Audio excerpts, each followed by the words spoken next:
Dear students, the digestion absorption part 1, 2, 3 completed.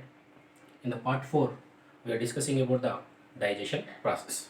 The digestion process, it initiates in buccal cavity and it ends in duodenum. It ends in duodenum of small intestine. The complex food materials completely converts into the simple and absorbable materials. The initiation in the buccal cavity and completes in the duodenum.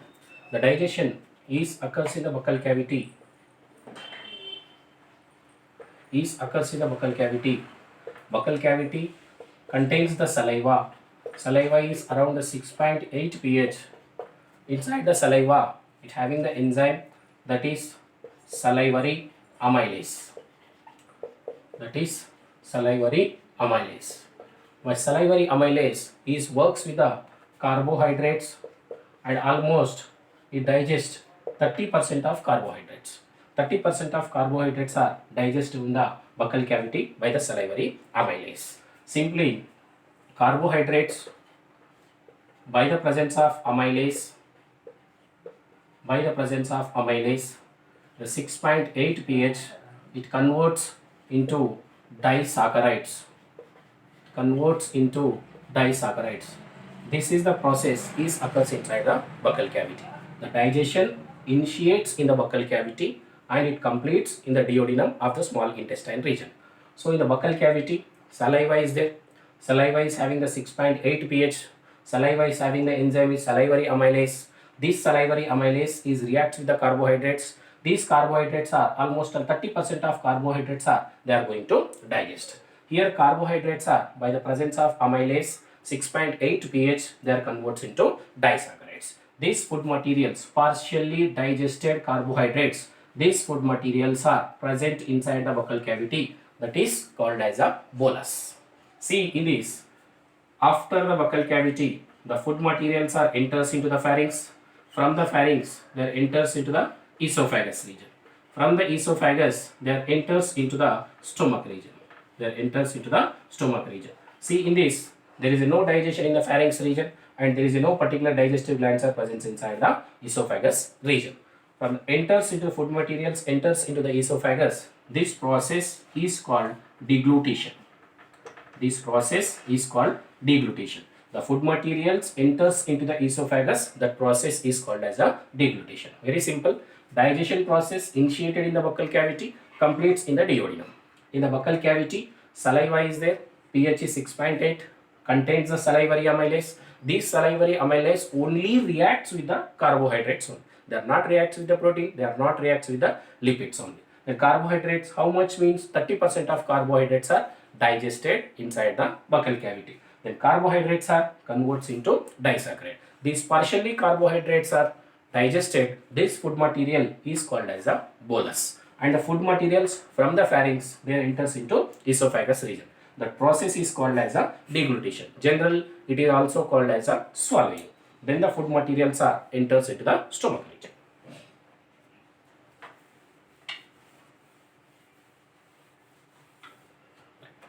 Digestion occurs inside the stomach.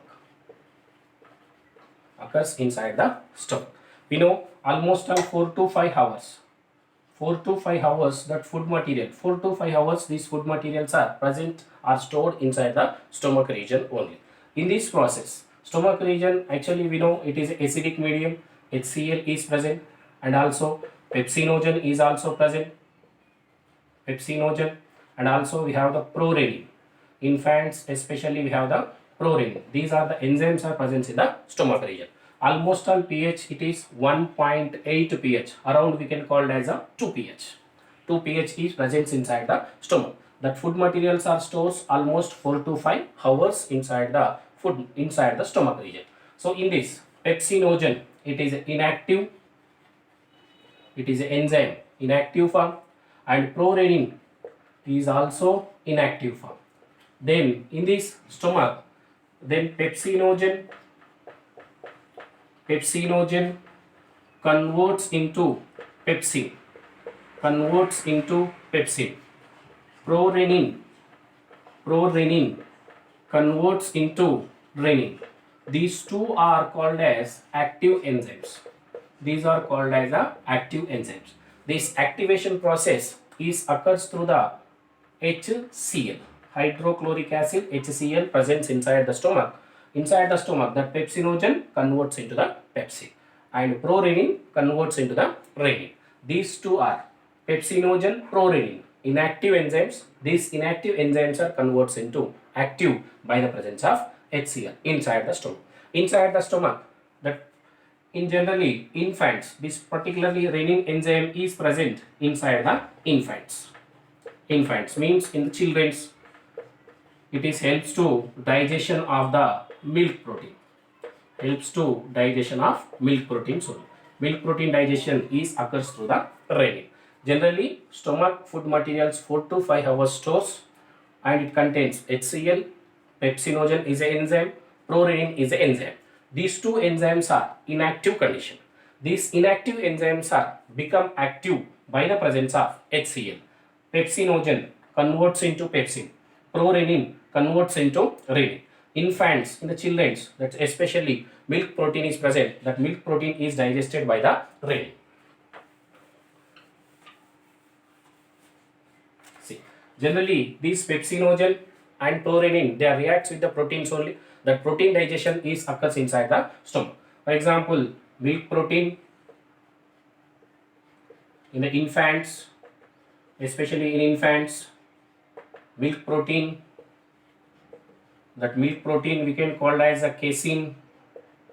This casein, by the presence of renin enzyme and calcium ions, it is converts into calcium paracaseinate. Calcium paracaseinate. This calcium paracaseinate, generally this is called curdling. Curdling in the infants. Curdling in the infants, it is partially digested food material.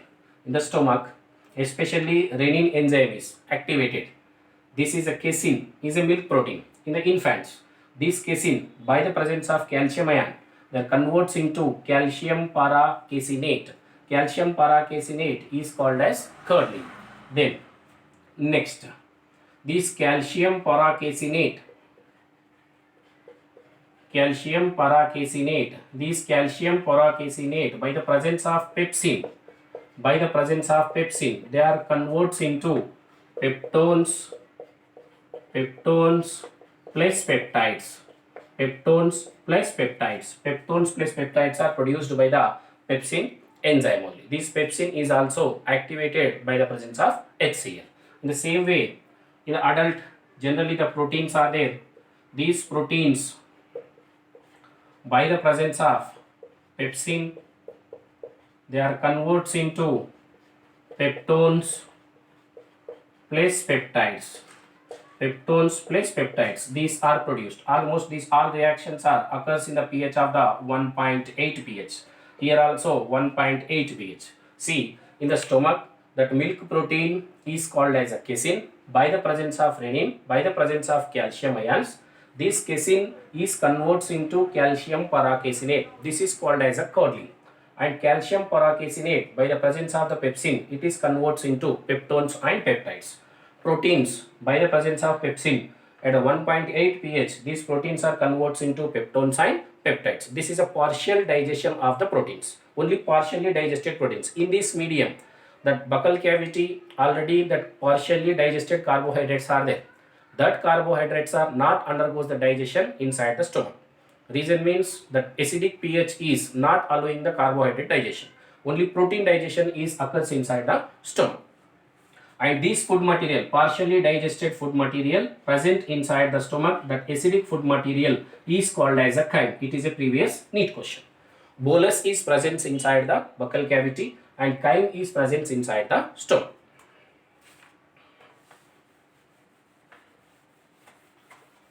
Next, major digestion is occurs inside the intestine, especially in the small intestine. It occurs inside the small intestine region. The digestion is complete in the duodenum region. And in the intestine, having intestinal juice, having the intestinal juice, and pancreatic juice, and also it contains a bile juice. See, in this, especially carbohydrate digestion initiated inside the vocal cavity completes inside the small intestine. Protein digestion initiated or started inside the stomach completes inside the small intestine.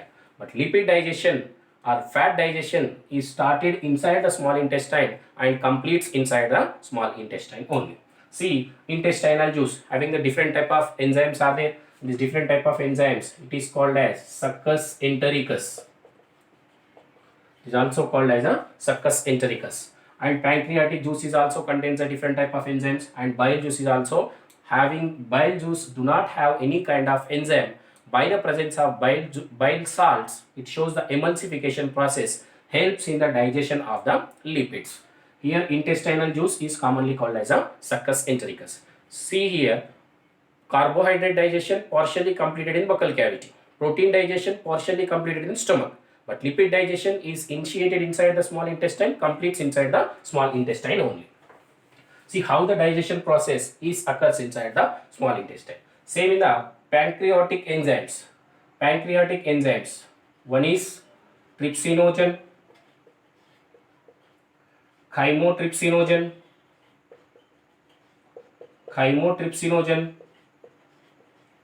carboxypeptidase. These three are the inactive enzymes. These inactive enzymes are from the pancreatic juice. From the pancreatic juice, trypsinogen, chymotrypsinogen, carboxypeptidase. This trypsinogen converts into trypsin. Because of this, trypsin is active. Trypsinogen is inactive. And chymotrypsin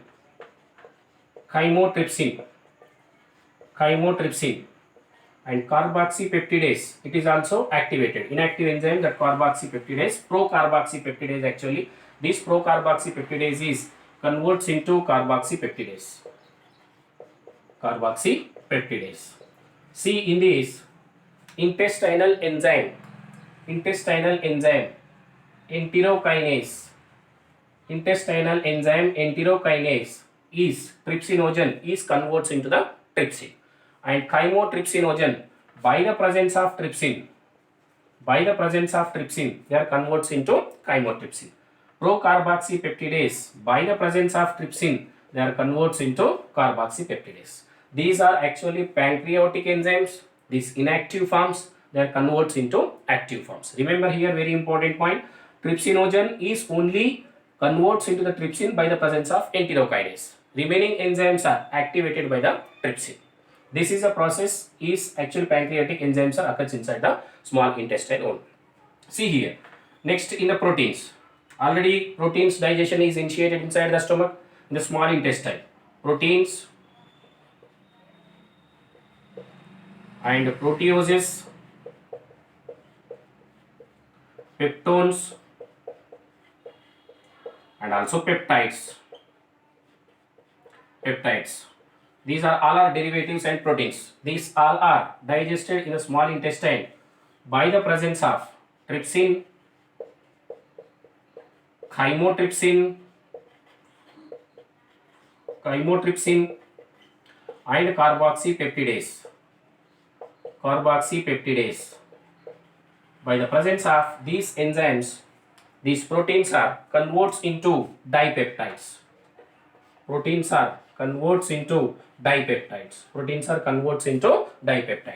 See, in the small intestine, digestion only occurs in the duodenum region. Remaining parts there shows the absorption process. These enzymes are secreting from the pancreas. Trypsinogen by the presence of enterokinase, it is converts into trypsin, and chymotrypsin by the presence of trypsin, it is converts into chymotrypsin. Trypsinogen, trypsin. Procarboxypeptidase, trypsin converts into carboxypeptidase. Proteins, proteoses, peptones, peptides, all are by the presence of trypsin, chymotrypsin, carboxypeptidase, they are converts into dipeptides. Same, these dipeptides these dipeptides, by the presence of dipeptidase, they are converts into amino acids. They are converts into amino acids. See here in this dipeptidase. By the presence of dipeptidase, they are converts into amino acids. So this is the process of digestion of the proteins inside the small intestine. Protein digestion initiated inside the stomach and completes inside the small intestine region. Inside the stomach, that pepsin, and inside the small intestine, that is majorly trypsin, chymotrypsin and carboxypeptidase. Finally, dipeptidase is converts into amino acid. This is the end product of the protein digestion. End product of the protein digestion.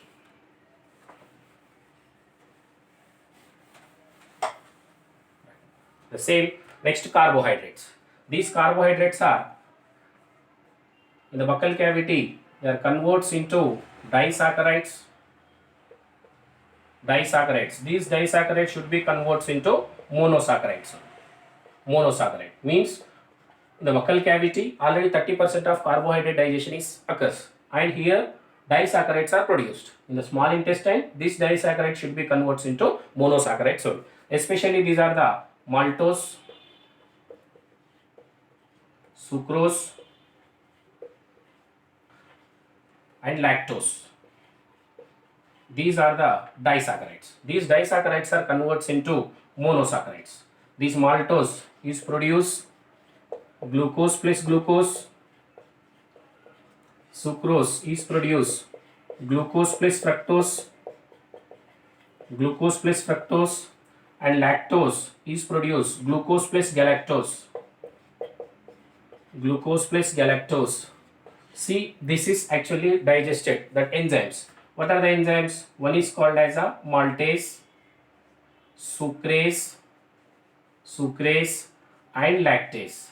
These are the enzymes. By these enzymes, the disaccharides are converts into monosaccharides only. This digestion is also occurs inside the small intestine. These enzymes are from the succus entericus, means intestinal juice is contains this enzyme. Finally, monosaccharides are produced. These are the end products of the carbohydrates only. This is actually carbohydrate digestion.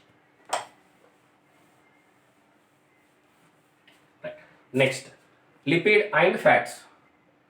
Here see, lipids plus fats. This lipids plus fats, this digestion is initiated only in the small intestine because of by the presence of bile juice, they are converts into tri plus diglycerides. Triglycerides are produced, means in this emulsification process. Actually here initially bile juice, their emulsified fats are produced. Emulsified fats are produced. Emulsification is nothing but large molecule is converts into smaller molecules. For example, in the water, that oil substance, if we are pouring the oil substance, we are mixing the oil substance, it is divides into the small particles, small droplets. That is called as an emulsification process. These emulsified fats, by the presence of lipase enzyme, they are converts into triglycerides plus diglycerides, and they are converts into glycerols plus fatty acid. So major the lipid digestion is occurs through the which enzyme, means that is a lipase only. But emulsification is occurs through the bile juice. Without the bile juice, there is no emulsification process, there is no digestion of the lipids only. The lipid digestion is occurs through the specific enzyme that is called as a lipase. Especially this lipase is produced from the intestinal and produced from the pancreatic juice. And also same in the food materials, we are having the nucleotides. These nucleotides also by the presence of nucleases, they are converts into nucleotide. These nucleotides are converts into nucleosides. These nucleosides are finally converts into base plus sugars. Generally nucleic acids also, they are converts into nucleic acids. See here, nucleic acids. These nucleic acids are by the presence of nucleases, they are converts into nucleotide. nucleotide is converts in nucleoside, nucleoside is converts into base and sugar. Finally, the end products of the nucleic acids, that is a base and sugar. Here also enzymes are involving, that is a nucleotidase enzyme, and also here the nucleosidase enzyme. So finally they are converts into base plus sugar. So the small intestine, the complete digestion is occurs only inside the duodenum. Remaining jejunum and ileum parts are there helps in the absorption process. Lipid digestion initiated in the small intestine by the presence of bile juice, and they are converts into emulsified fat. Emulsified nothing but large particle converts into smaller particle. Then emulsified fats by the presence of lipase, they converts into triglyceride, diglyceride, glycerols and fatty acid. These glycerols and fatty acids are the end products of the lipid digestion. Nucleic acids, nucleases converts into nucleotide, nucleotidase converts into nucleoside, nucleosidase converts into base and the sugar. So these are actually the digestion process is occurs inside the small intestine. This is a part 4th of the digestion and absorption. Last part in the 5th one we'll go through with the digestion, we'll go through with the absorption process, and also the disorders are associated with the digestion we'll discuss in the last part of the digestion and absorption. Thank you.